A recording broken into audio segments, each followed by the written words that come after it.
Okay, so just wait. Okay. There we go. Can everyone see it? Can we do the superpower question? You didn't go too. We can do. I was like a deer in the headlights. Yeah. Yeah. So this is not a photo, but like do It's the just a thumbnail. Yeah. Oh, yeah. It's thumbnail. Yeah.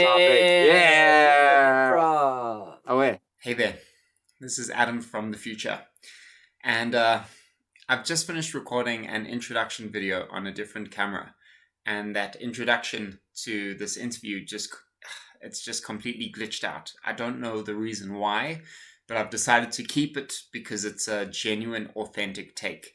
And if you choose to listen to the story that led up to releasing this interview into the world, I think it's pretty on message. So this is the intro to the intro. And I promise there's not all that much of me speaking. If you just really want to get straight into the Koi interview, go to the comment section. It says option A. You don't need to know what that means. Just click on Koi interview on the timestamp and it'll take you there. All right. So that was the pre-intro. Onto the intro. The interview that you're about to see took place in June 2017. It's now January 2026. Almost 9 years have passed since its recording. The question remains, why has this been locked away in the archives for so long? And the truth is, it never had to be. It wasn't prioritized appropriately, and I take full responsibility for its lengthy and quite frankly unnecessary delay. And for that, I apologize to the band members.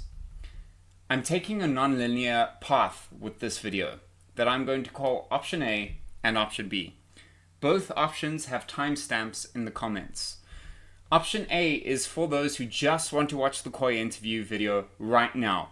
And if that's you, I would like to invite you to go to the comments and click on the option A, interview start timestamp. And you can do this now. Option B is the way I intended for this video to be watched. First, with a commentary segment by me that segues into the interview with a wrap-up at the end. I decided to put that segment at the end of the video to accommodate the option A's, and that's why this video is out of order.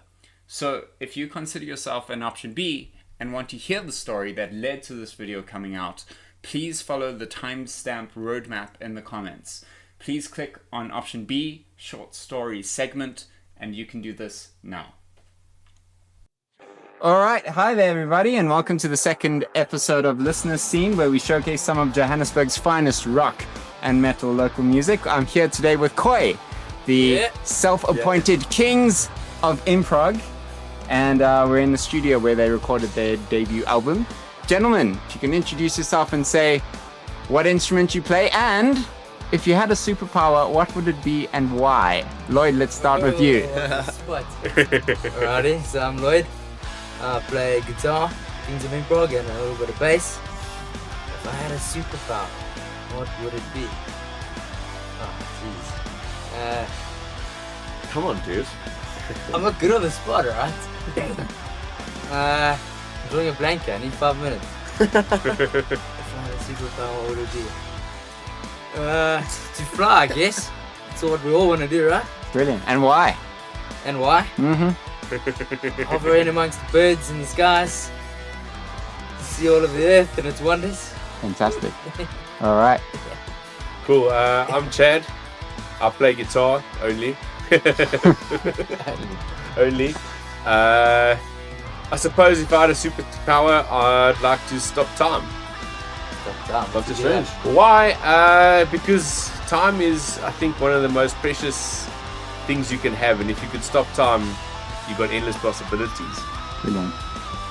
That's a compliment. That's a very good one. Well done. Damn it. Yeah. I'm Slade. I play drums and percussion in Kings of Improv. And definitely a huge comic book superhero fan. So easy answer for me, I want to be Spider-Man. I don't care if I don't have a body type, I just want to be Spider-Man. And it's fucking sling webs out of my hand.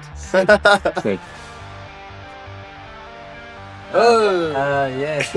Byron, guitar, bass, and whatever. Production, mixing. Yeah, a whole bunch of Yeah, things. with bass and guitar. Superpower, I would choose to I was gonna say fly, but Lloyd took that one. Maybe you guys can fly together, man. Yeah. Okay, so fly. Brilliant. So I can fly with Lloyd. Yeah. Not flying with you. Ah, Well, obviously, guys, your debut album, Henosis, launched on the 20th of May, so it's about a month later. What's the response been so far? I think it's been really good. A lot of people that I've spoken to have really enjoyed it, and we've been contacted by a couple of people who are interested, especially some overseas, thanks to YouTube and a channel on there where the post rock dwells. Hey? Yeah, that's the Yeah, one. it's been doing pretty well. How many views have we got now? 4.9k. 4.9k in a week. Right. So that's quite nice. We amped about that. Also Bandcamp been doing pretty well. Slade, what's the response been so far with the Bandcamp and like comments, stuff like that? People purchasing, sharing. How's that been? Dude, it's been, to be honest with you, bringing out an instrumental prog album in South Africa as a, self-fundraising, everything like that. Didn't really expect the kind of response we've had, although it's not, your millions. We're very stoked. All of our family members, first of all, love the album, which is really cool because they give us the allowance to do what we do.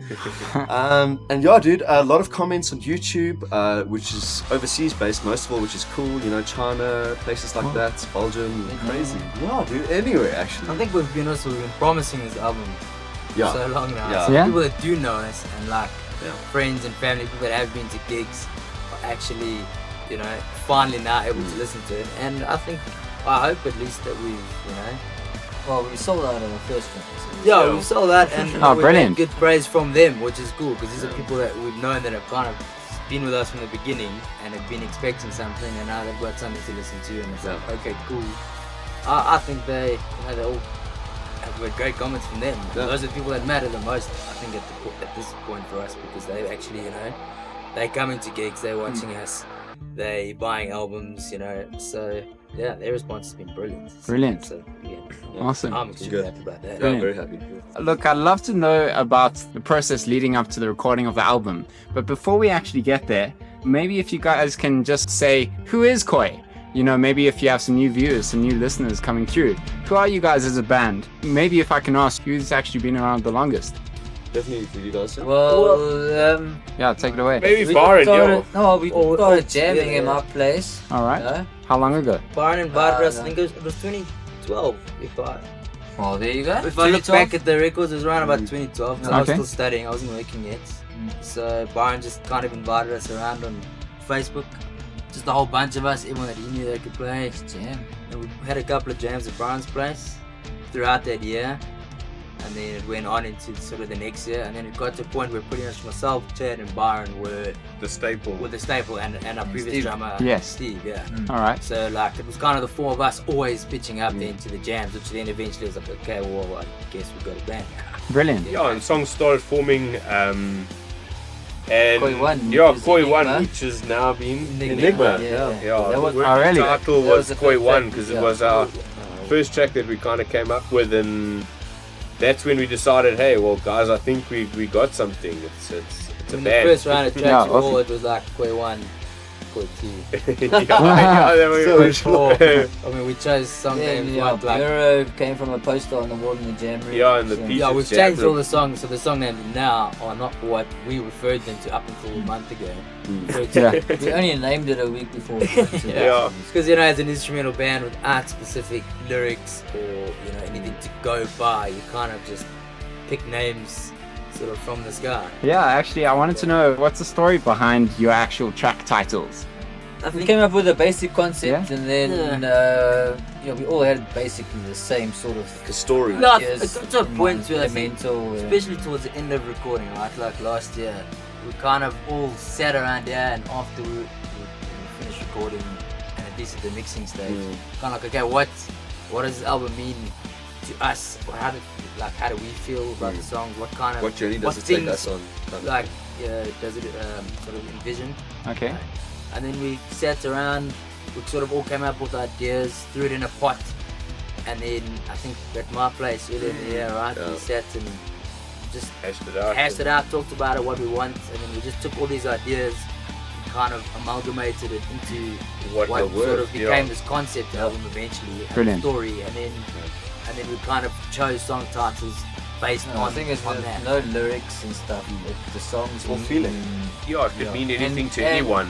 It can mean anything, but we mostly had the same sort of No, which is feelings nice. for each one. So maybe Yeah, when we got talking Yeah. about it, I think it was nice to know that we all kind of had a similar sort of vision for what the songs actually meant. But then at the same time, everyone had their own little take on it, there which was a is cool. different take, yeah. So Yeah. we kind of put those together, and then the song names yeah. kind of. And then we got that derived story from from Dylan. Yeah. Which was quite Oh, cool. Dylan. Well, yeah. Lloyd, No, okay. that's, Maybe that's a little bit of a insider tidbit. Who actually wrote the story? Dylan Doyle, right? Dylan Yeah, Doyle. Dylan. Ah, okay. Is that story available on Bandcamp as well? It's not yet. No. We need to get on that. Mm. We'll get Okay. it up on the site. Yeah, we can make that ASAP, possible. and then you know what? We'll save it as a PDF. Fantastic. Yeah, but And you you can can make maybe it download it. available when you download the album. When you you download get the album, bonus it can be a features. PDF in the album. Yeah. Brilliant. So we're gonna do that still. Awesome. Well, now it's a nice little For now, secret for. it's a secret for if you got the hard the copy. album, you know. Before maybe we get into like the in-depth part of the recording process, I maybe just want to just maybe go back to the history. So I'm sure you guys get asked this a lot. Why Koi? So it's just Well, luck. you know what? Okay, Didn't really I'm think gonna about say it. it came down to those first Rogan. jam sessions, and Rogan, who's a friend of ours, That was was jamming good. with us at the time. And Rogan was always coming up with these, he's always coming up with crazy Yeah, interesting like, sayings names and and stuff. sayings and songs, and we're jammed in. We started calling them like the Gaea sessions, as in like the Kings of Improv. Okay. Because it was just an Yeah. improvisational session. We just got Yeah. there was always nothing. There was Yeah, no it- template. We'd just get together, jam. Someone to jam bass, drums, whatever. We'd swap around, and it was never any set thing. And it just became known as the Gaea sessions, just Yeah. because Awesome. the name sounded cool. And Kings of Alright. Improv is a cool. The acronym Gaea itself. It's never sounds really cool. a decision to It call was never ourselves. really. Yeah, it kind of Yeah, along with the whole stuck. band just It happened. kind of just came, and then when we started jamming, it was still known as like the Gaea sessions, or whatever. And Yeah. we said we'll just be Gaea. I did fight it though. Maybe stay because obviously you're the new I'm the new guy. you're the new guy. What is your experience? And you mentioned you did fight it. So yeah, what was your experience when you came into? Sure. Yeah, it was quite cool. At the time, I was playing for. And it's quite cool. It was quite cool, Lloyd. I was playing for a lot of metal bands, dude. Obviously, you can hear in my influences very metal.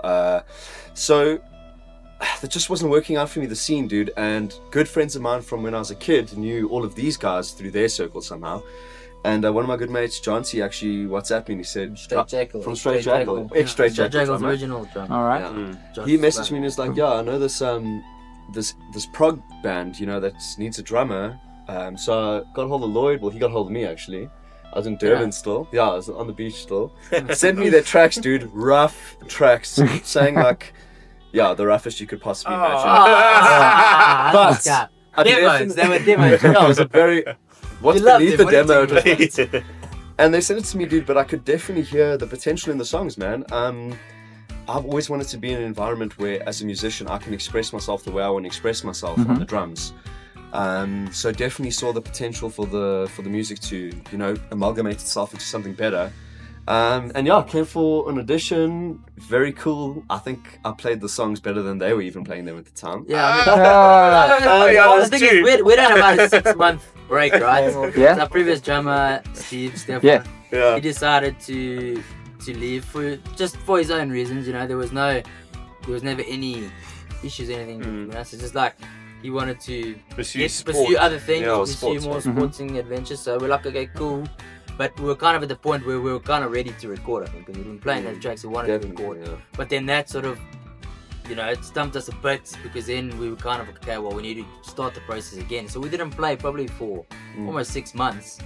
And we got together, jammed a bit, talked about who we were going to get as drummers. And then, Slade happened to be Fantastic. one of the guys in the mix, and he was only the second guy we tried out on. Like I say, he knew the tracks, like we hadn't played together properly. Knew them. And he came on and Yeah, I jammed and we were definitely like, played well, them. this is like a perfect fit. Brilliant. And then that's when we decided to change from Kings of Improv to Kings of Improg. Improg. Yeah. Purely because I think, Chad, you came up with Improg, or I remember you saying it at some point. Yeah, it was. And it just sounded cool. I just thought it sounded cool. And we were playing prog music and it was like improvisational prog. I Yeah, by guess. that point it was too late to even consider Yeah. changing the name. Yeah, and it's stuff. like changing It was that, like, but- we are Koi, so But the slight change was kind of like a start of a new era. Yeah. The play came in, so there was the start of a new chapter, and then changing the name slightly just was also kind of added to that. Brilliant. So, Awesome. and it does roll off the tongue Great. nicely, and it doesn't mean Yeah, no, anything sure. really other than the fact that it's That's a fish. Yeah. it's a koi. And the Yeah. kings of improv could be anyone. Yeah, Yeah, true. exactly. I'm sure you've also had this question several times before, so let's get it out the way. Why are you solely instrumental? Was that like a conscious decision? Well, No, it wasn't. we didn't have a vocalist. We wanted Yeah. to play gigs. So we Okay. It stems from Uh, this first session. Yeah. Yeah, we've never had a vocalist, and Okay. that's how we were. Is that how you want to stay, or? Look, there's obviously There's been a lot a of talk. possibility of having vocals on our tracks, but having Not as a a- vocalist not as that's a lead a full-time vocalist, we don't think that's sort of the sound that we're going for, you know. People have a very short attention span, and they can only focus on one thing at once. So when you're playing at a gig and you've got a front man singing 95% of the time, Over prog. they get people's attention for the whole gig. I mean, it also And depends. it's not a problem. I mean, it's great, that's amazing, but the point of our music is our music. No, I don't think So it was ever. for us It forces you to listen to the music, and a lot of the times, Yeah. I mean, there's been times when people we know or fans had in the beginning said, "Yeah, you know, it'd be really great if you had a vocalist," and we've had them come back to us now and say, "You know, actually, we were wrong, and Where would now vocals fit in? where would vocals fit in, and now we really actually enjoy it, just being instrumental." And I think it helps not forcing a view down on you, whereas with vocals it tends to set a tone or a theme for the song, and that's what it is, where I really enjoy the fact that it can mean anything to anyone, and you take from it whatever it means to you at that point What in we time. are in discussion about, though, is we do want to explore the avenue of potential vocals within the track. So finding a multi-instrumentalist, and we have a few guys that are Also, interested. we did talk at a Yeah. stage about doing our own, like once the recordings, at a point we were gonna then try and harmonize ourselves. But yeah. I think going back to the beginning of the question, I don't think it was ever a conscious thing of we're not gonna have a vocalist. We had the sessions at Brian's house. None of us were specifically We're confident vocalists. enough or I mean, had the ability Josh maybe used to to jam sing. with us, and he's now the vocalist for Straight Tackle, but that wasn't really a place where he was necessarily going to come and sing, and we didn't necessarily have a vocalist. And when it came down to, you know, us three and Steve, none of us were vocalists, so it wasn't a case of let's get a vocalist. Like, well, let's just do what we're doing. It's going It wasn't okay. important. It It was wasn't never- it like, was never oh, we need a conscious thing. vocalist to before It was we like, gig. well, we're no. playing what we're playing and we dig it, and do we need a vocalist? Well, maybe not. Let's see how it goes without it. And then fast forward 5 years, 4 years, and we still don't have a vocalist. And it's not that we want a vocalist. Like I said, we were even planning on maybe putting on layers of some kind of harmonies on top of it. But we never got around to that. It was not that we Well, never got there around is- to. there We is- at the end of the day we said there it are wasn't vocals in there, necessary, right? you know. There are vocals on Yeah, we did a few vocals. Yeah, that's there is. Oh, really? Some slight harmonies. Mainly for the ambiance. But it's definitely not off the Okay. table. Let's put it that. How would you guys describe the Koi sound? And then maybe if I could also ask, what are your influences, maybe as a band or individually? And you guys can feel free to add in. Let's take this Yeah. one. Okay, take that one, Take the Byron. floor. Take it away. The Koi sound. Take all these one. Well, hopefully there's something unique, but comes from the heavy metal influence of Slade on the drums, the heavily blues influenced guitar playing of Chad Snell over there, Blues Maestro. yeah, the extremely groovy and sludgy and thrashy. yeah, huge sounds of Lloyd McKean on the guitar, and the experimental and out there bass playing of me. Awesome. Together it creates a sum much greater than the... But Fantastic. Yeah. What's the second part of the question? So yeah, what Influences. are your influences as a band and individually? They're as well? all different. They're all Yeah. different. Yeah, all very different. They're all very different. There's some common There's ground obviously between us, common ground, obviously, yeah. bands like Tool. Tool, Yeah, I think the big bands. I mean, we can't start naming it. Mastodon. I We're mean, they got going some forever, but I mean, I think Tool specifically is probably one that obviously we all enjoy. Or even goes far back to Sabbath and Led Zeppelin. Sabbath, especially all the stuff Sabbath and Led Zeppelin. I think especially with Chad coming from that sort of more bluesy background than the rest of us, the Sabbaths and the Zeppelins are where we can like find our common ground, because you know that's definitely where you've got all those influences, those bluesy influences, and also the metal influences, old school metal influences. Yeah, that was almost the transition Foundation. period of it, and you know that's what we'd like to bring. I mean, if we all had the same favorite bands and stuff, I think what we'd be creating would be Generic.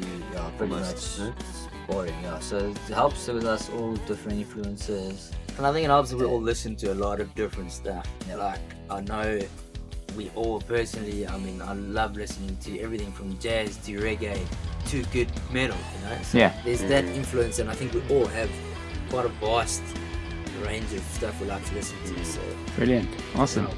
I'd like to maybe bring it back to your debut album, Henosis. What's the story behind the album title?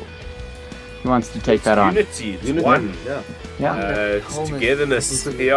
Well, what Brilliant. we initially decided, it was the concept album idea. So like the segues, the interludes between every song, the rawness and the influence from a natural point of view of the album. So we had this amalgamation of titles and ideas and stories. I think you came up with the name. Where did it know? Yeah, I think I you kind found of the name. Yeah, and it's just unity of the elements to create all- one better thing. It all It's, comes from the start of where the music comes from. I mean, the music is basically sent to us through some other channel. We don't fucking write. We write the music, but it actually comes from somewhere else, and it starts from a place of being together, right? Brilliant. And the way we want to present it to our audience is that the same unified thing. To Yeah, bring come people and be a together. part of it. Oh, do you like Yeah. koi? Fuck yeah, I like koi. And then those become mates, and it starts. That's we want to bring people together.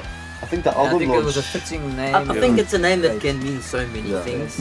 Being quite a sort of open-ended thing, Henosis, oneness, unity. You can actually look at so many different aspects of what the name could mean. And I think that's the kind of also variety. We don't want to say that's what it means. Kind of, you know. But I think the climax of it was ultimately the album launch. I think kind of solidified it, where we had such a variety of different people from different aspects of all of our lives, old friends, new friends, people of all ages, demographics, Old there fans, to- new fans. Yeah, people we everything. never even never even met before. We never even met before, and there to support all the bands that were on show. It was, I think, Henosis summed that up Nata perfectly as well. So Yeah, and with the whole concept and with the way the way we chose other song names, I think the album name had to kind of be a reference of the way we chose those names as well. togetherness. Brilliant. Awesome. So what was the recording process like? So maybe if I can throw in as well, like who has the most irritating band habit, and maybe what was the funniest thing that happened during the recording process? You guys band can habit. chop and change between well, who wants to it respond. started like we actually just threw you into studio. Threw me in cold feet. Cold bro. feet, we jammed for a month. We're like, cool, you're ready to go. Let's get you in. No, we were so keen to just record that Yeah. Slade got it was like Yeah. studio. But then we kind of went back to my dad's place and did some guides after that. Yeah. Just to get the structures and pre-prod going. Then I think we did the bass. we did drums and bass. No, almost well, in actually, full. Yeah, but then we decided we're gonna. I mean, then Slade had change, obviously then become more accustomed to the tracks, and 6 rather months than down the just line with the gigging and everything. then it's had a like, better better feel, parts, yeah, you know. much So we better. decided, okay, wait, let's not have your first. Not that they were bad. It's just that he maybe wasn't happy with wasn't what happy. he played and could have done a lot better. So we decided, okay, let's work on. But at least we had the guides and everything. Redid the drums and then took it from there, and then it really started coming together. Yeah, so we did start again.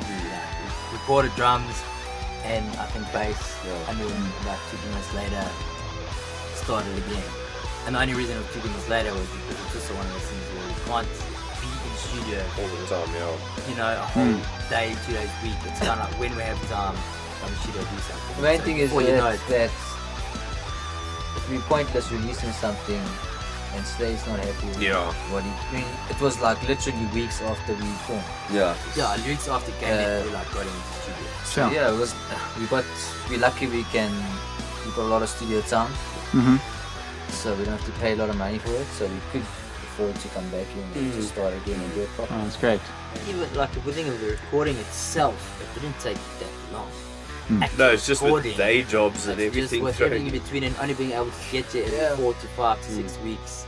To actually come do the recording and then do drums, Yeah. do bass, do guitars again. Before you know that, it's only been like maybe 6 sessions. Yeah. But it's over the space of 6 to 7, 8 months. How did you handle breaking that zone? So you'd come in and you'd play, and then back to the day job, and then you'd have to get in the zone again. How did you guys handle that? So, you know, Well, it's the nature of the way as soon as we get here, we rock up, we in the zone. Yeah, it was quite So it serious. is, it's and we don't around each other. We can play. We don't have to feel, you know, self-conscious and stuff. We just we do it. So as soon as we get here, we do it. We work, and yeah, it takes hours and hours, but Sure. it's done. How you went through a mixing room must have been. Yeah, I think the really. mixing took us longer. Like almost as long as the recording took. Oh, Is how long the mixing took. I Yeah, didn't- just to get the intricacies, we're talking point dB. 0.3 decibels. Yeah, Point that dBs. there, that point's got to go up 0.3. We were Oh, there we go. We're That's literally it. Yeah. talking point dBs.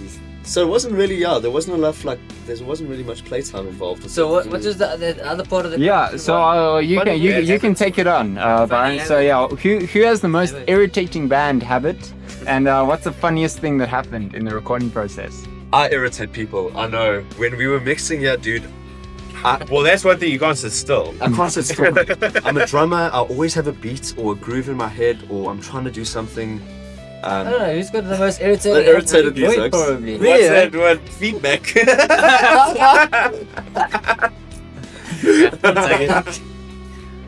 What's the story there? Elaborate.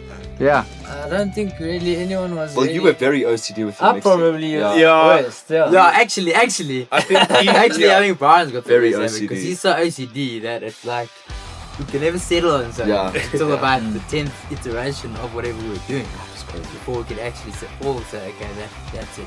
That's the right guitar piece, or that's the right mixing. No, you know what I mean, right? It's just- But it ensures that but the in product shit, is. no, it Alright. came out great. So that's what, No, That's good. that's what you gotta really, do. I don't think there's any cool answer to what you. I wish there was. Yeah. Oh. Like, Funny? I think we all. Funniest pretty- thing. When I walked through the door. Oh, okay, but that was recent. But Yeah. well, the other funniest ones was when you spilled your When your beer exploded. That's Yeah. exploded. Yeah, let's hear the story. he still tried to. What, we don't drink while we... No, He still tried to not spill his beer and like catch it on But it himself. managed, yeah, you did a good job there. I did. What else? Me? It must have been No. Oh, it was me. You know, it's that. It was you, dude. Oh, it means. Awesome. Well, guys, I'd like to maybe shift the tone and maybe talk about the local scene. Obviously, you guys are up and coming. I know that the Benoni Times wrote about you, so clearly the spotlight is on Koi at the moment. But I'd like to know, in terms of your views on the scene, what is your opinion on the state of the local prog scene? Look, it's tough out there. Well, I think it's better to start with the music scene as a whole. Okay. I mean, the scene is the scene. It's tough. You know, I mean, you're competing against international radio play. Like, that's what your. I mean, most of your market comes from your teenagers to your young adults, and they're listening to the radio every day, and that's what they get fed, and that's what they expect. They want to go pay $1,000 to watch Justin Bieber or Whoever. Selena Blah, blah, Gomez, all or that. whatever you want to. So that's where the music industry is starting from, and that's your 100% that you got left, and 99% of it is taken up by gospel and Afrikaans pop. So we left with about 1% to fight between All the rock.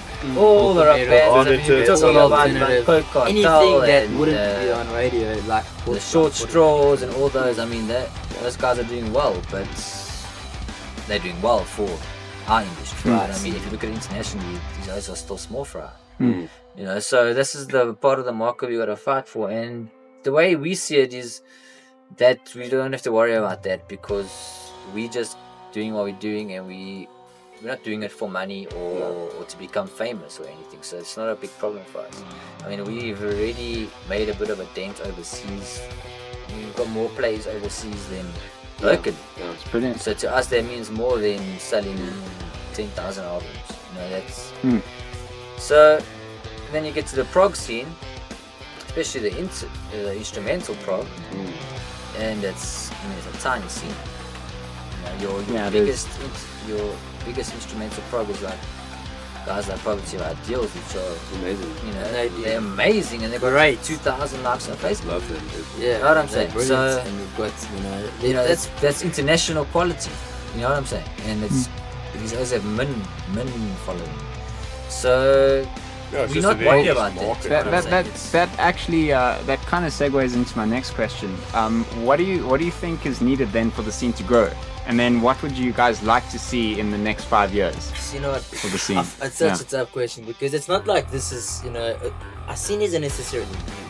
I think there's this misconception that South African music is like up and coming. There's been a scene since the 70s, 80s. There's been bands. There's been, in the 90s there was a huge scene. As soon as you had the Hoppy Copy starting, you had the New Girls and Lithium and Squeal, massive bands playing huge fests, all over. Late 90s, early 2000s, Woodstocks were happening. There was festivals all the time, big crowds. You had the likes of like the Pest Stories, and yes. Now My Dog, Narrow, Marlowe. These guys, these were bands that had songs, on radio, on playlists and stations. They were alternative underground bands, but they were doing well in their own right. But that still was, they weren't making money. They all still had to, slave away at the day jobs to actually get anywhere. And that was almost, 2 decades ago when you think about it. Sure. A lot of those guys are still jamming and they're still in the industry and they're still playing their hearts out because they're doing it because they love it. So it's not like the That's what it scenes. comes down to. It's not about making money or anything. We're all gonna have our day jobs unless we get a jackpot. The scene, it's just the scene is tight. And like Brian was saying, you've got the South African market which is already, 90%, anyway, international pop, commercialized stuff. The stuff that is here, you've got the Afrikaans pop that's huge, the gospel that's huge. The tiny little percentage that we actually have as an alternative scene is so small. And then add to that, just like the word instrumental band without a frontman vocalist. People don't know how to see that. Receive The it, people that they really like it, that's awesome, but it's such a small percentage. So it's the underground and even the alternative scene as a whole, it's there and it's always been there. But in terms of getting it somewhere else, I think things like this. Yeah, This is definitely This. what's gonna Channels help. where you've got people actually, Speaking about it and getting it out there. getting it out. Awareness. I mean, like I was talking the other day about MCAR. What happened to MCAR? Yeah, all that That stuff. was Oh, like yeah. a great channel What happened to where that? local- Yeah. it was That pretty was a much lot- yeah. local They decided it videos. wasn't Well, that's worth it. I heard that about was a big. apparently that was about CakeNet or something taking it off of air because they were actually getting like more viewership on MCAR Yeah. than on I don't know if that's true or not. That might just be a conspiracy theory. But the point is MCAR is not there anymore. Yeah. And there's no shows, even like back in the day, like going back to like 90s and stuff, like Live at 5. John Vlismus used to host that show, used to like be bands on the Yeah, show. There's nothing like that. But There's then like literally MCAR was actually doing a lot for the industry. definitely was, yeah. It was picking things up a bit, and as soon as that ducked, Yeah, as soon as like it was getting somewhere. With something like MCAR, you had a place where guys could make videos, platform where they could get online. that's sort of on doing these videos now. And as soon as that was Don't getting do it some like momentum, I mean, there was so many to bands doing well, and then it just died, and the scene almost died again with them. And it seems to keep happening. It seems to be like these ebbs and flows where it starts getting better, and then it dies, and then a festival stops happening, and then Yeah. a festival pops up, and then it's Look, when you say you hope it would go in 5 years, I hope this whole EDM sort of electronic music, hopefully people would get... It's either going to take a mix of it, where people are going to start appreciating live music produced in front of them and start seeing the value in that again. And obviously it's going to be a mix of the new sounds, where's music going, but yeah, I just hope that everything comes around, and I mean, you can see it, vinyls back in, Yeah. tapes But- coming back, all this. You hope it's a phase where, people start appreciating. That's the thing. EDM Yeah. phase is going through a honeymoon phase. Yeah. Like it's all new shit. It's still fresh. It's the possibilities of it are gonna run out soon, and it's gonna be people wanting live music videos. Well, I mean, you can take the whole dubstep thing. That thing was such a It came and went. whoa, and now it's found its place. Obviously, there's still good stuff being made and people enjoy it, but it's not the flavor of the week. And I just hope that eventually people can start.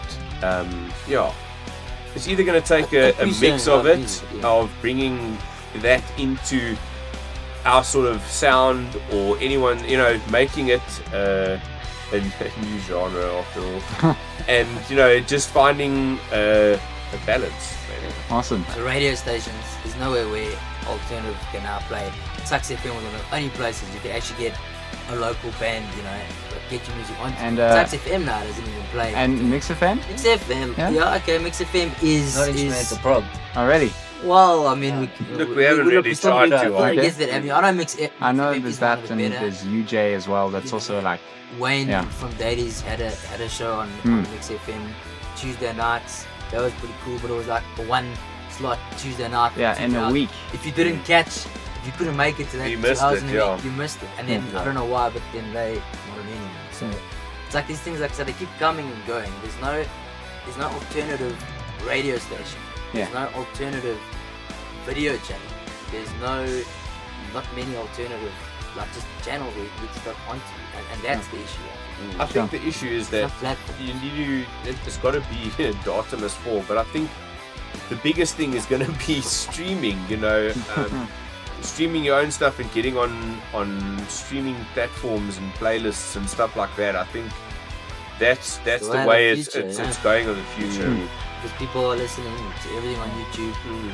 This much. channel's gonna be on YouTube. Yeah, And 100%. that's where it is. Was there anything that went on the cutting room floor for the album? Or it's a Tracks? song wise. Are there like any hidden gems that Two tracks for whatever that we had reason at the couldn't make beginning it? to think one there's day actually come 3. back to maybe 3 yards. There's actually about 3 tracks that, like, before Slade even joined us, we used to gig with.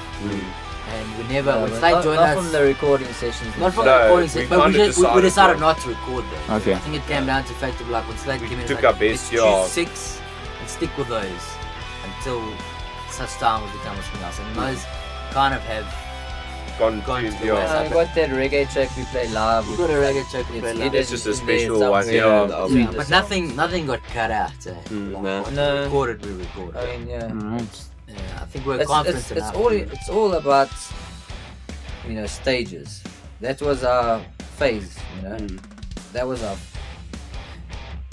coming together phase. We found Slade and we had those songs. We just thought, let's get them out there so we can move on as quickly as possible to the next stuff. Which Yeah, is and what if the we next do- phase which is what we're means- doing today. Yeah, that's Working what on we the next stuff. We're shooting a video in a few weeks. Brilliant. The next phase means bringing in a vocalist. yeah, Fucking sweet. hell. Yeah, It like means Percussion. bringing in more percussion. Fucking hell. It means bringing in trombone. Fucking Keys. like Oh, yeah, yeah. we're kind of Uh, open to whatever. anything. The point of this Great. band is to be open to anything. Experimental. So as soon as we start We're not saying, greedy guys. We Yeah, as soon as we if start- there's 50 oaks in the band, lekker. as soon as we start saying no, then I kind of feel like then you're cutting yourself off to what may be. And even initially, I had an idea, but just logistically in the work is having a sort of guest vocalist on each track. But obviously, logistically, that's just. Yeah, trying to unless get it's gonna just be an availability. album that you're never gonna Yeah. gig, fine. Or you throw a track in here and there or whatever. But Yes, and if someone, we still might have gigs with these tracks when other guys come in and jam spoke. Brilliant. If it's just guest sessions, that's cool as well. What challenges, individually or as a whole band, have you guys been faced with, and how did you overcome them?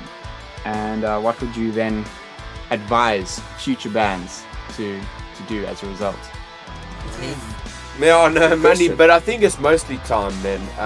In I don't know, these days, that's why I love that superpower. But yeah, it's just finding time in a very busy life and world to take the time and work on something. I mean, a lot of people say, they'd love to play guitar or play this or do something, and it really is, it's dedication to just saying, listen, on the calendar we're going to book that and put it down, and that's going to happen. We're going to get ourselves in a room and work on something, whereas you can always talk about it, but until you actually get in and start doing something about it, nothing really happens. You know, that's sort of my view. And for bands, I think, look, nowadays recording is a lot easier than the days of tape and all that back in the day. You know what I mean? Now you can pick up a laptop and a sound card or a portable recorder and, you know, record what you're doing and then work on it, you know, do stuff, get it out, go there and attempt it. That's probably the best thing. Get your pre-production down, know what you're doing, so you don't waste time and money in studio. And the sooner you're going to get to a product that you're happy with. Brilliant. Awesome. I think we're lucky, just on the last point, that we've got 2 sound engineers in the band. Yeah. So that's been a sort of saving grace for us in terms of time in that sense, because we don't have to still be at the whim of some other sound engineer or some other studio or us maybe not knowing what we're doing. I mean, Brian and Chad have vast experience in recording, so it helps that, you know, we did have that sort of package.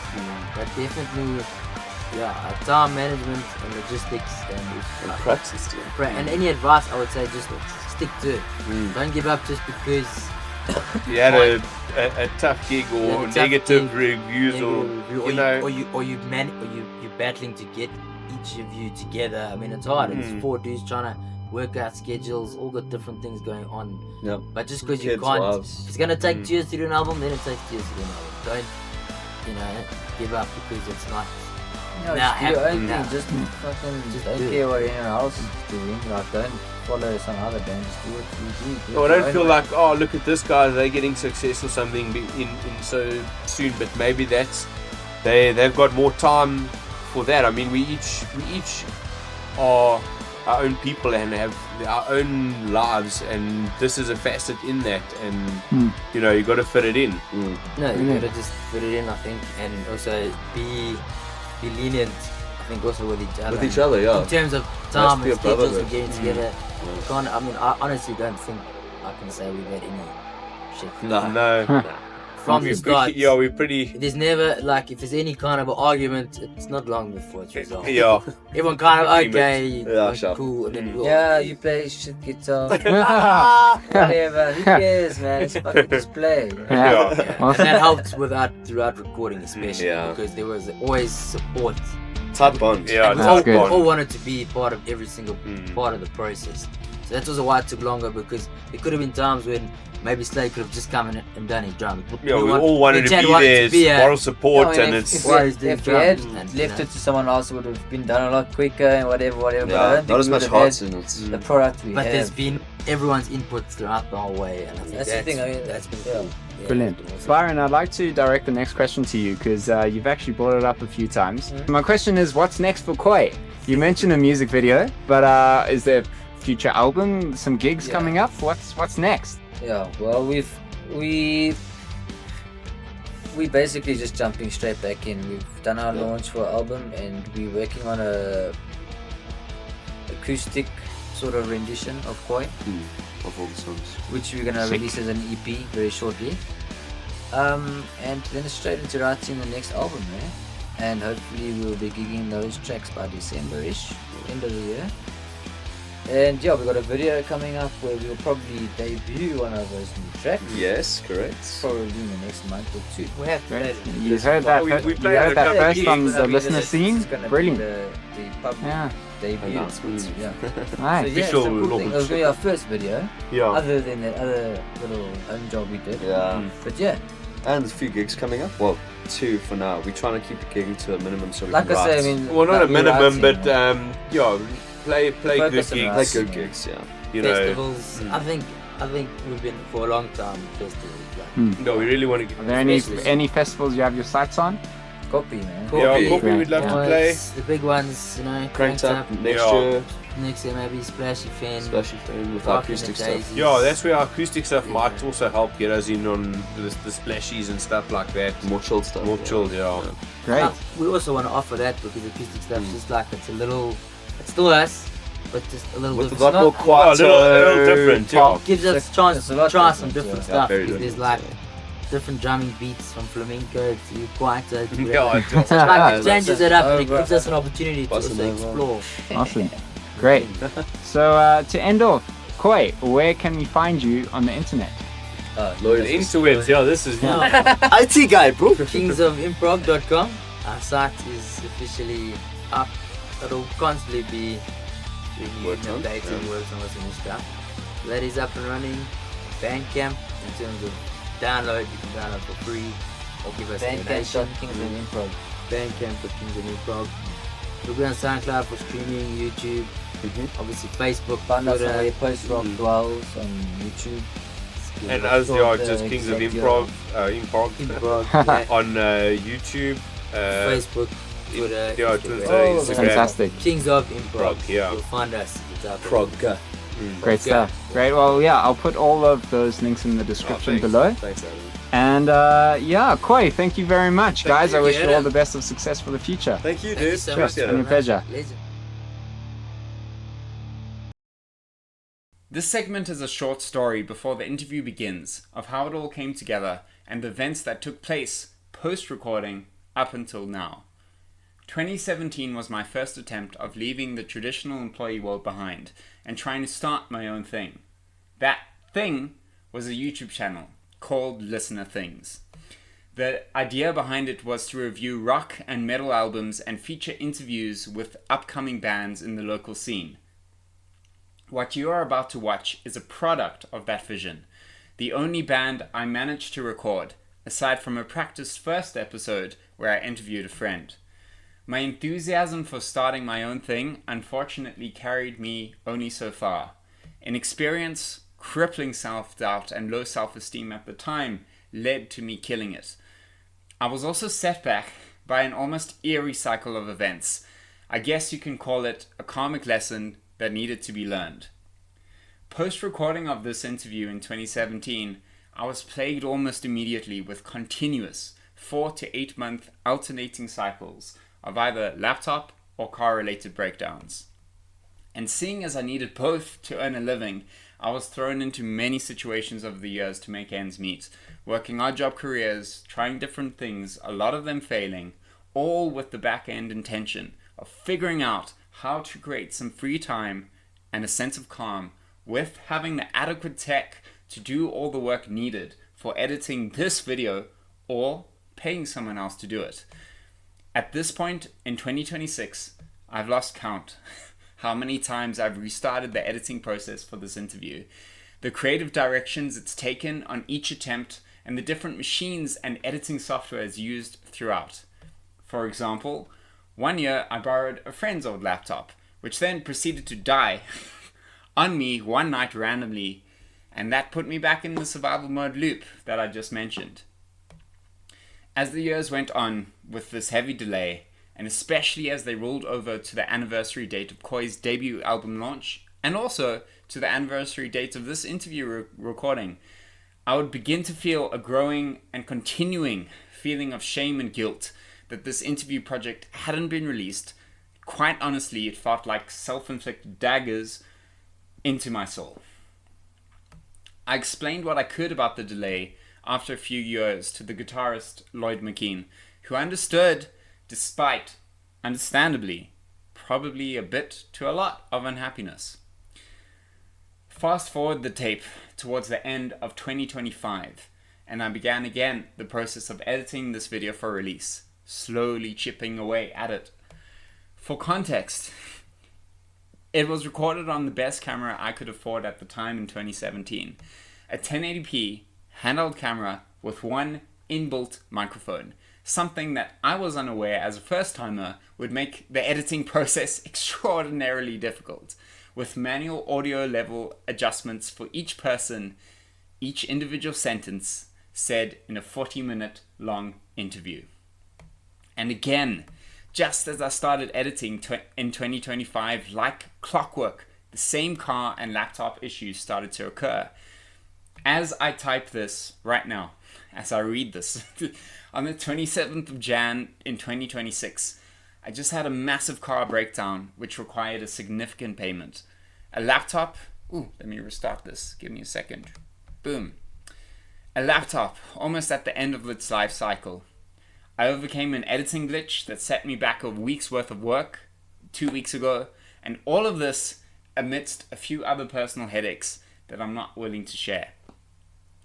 The difference between all the many failed attempts and this one right now is that I refused to quit. I learned the lesson finally. Life will always throw obstacles.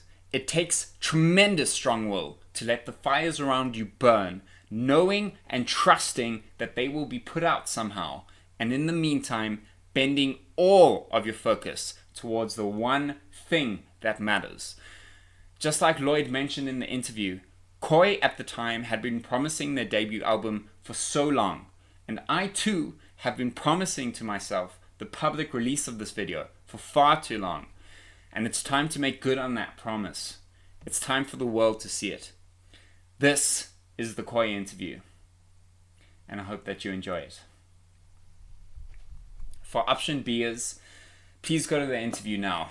You can click on the timestamp in the option B roadmap in the comments, and you can do this now.